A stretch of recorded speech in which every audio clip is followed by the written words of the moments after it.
खबर शामिल करते हैं मुबारकपुर से राव मोहम्मद नदीम। सिटी रिपोर्टर की रिपोर्ट के मुताबिक ऑफिशियल न्यूज आज मुर्खा 25/4/2024 को मरकजी सदर मुत्तहदा मरकजी अंजुमन ताजरान हाफिज राव खुर्रम सलीम साहब, सरपरस्त आला मुत्तहदा मरकजी अंजुमन ताजरान सरदार नजीबुल्लाह खान साहब से मुत्तहदा मरकजी अंजुमन ताजरान के ताबनाक मुस्तकबिल पर गुफ्तगू करते हुए मुलाकात में तय पाया कि ताजरान की फलाह बहबूद के लिए हर मुमकिन इकदाम करेंगे और इस अज़म का आदा किया गया कि ताजरान के हर दुख सुख में उनके साथ सीसा पिलाई हुई दीवार बनकर खड़े रहेंगे।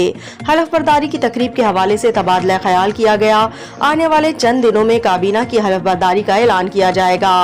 इलामिया सैयद आमिर शहजाद, मरकजी जनरल सेक्रेटरी मुत्तहदा मरकजी अंजुमन ताजरान, बहावलपुर।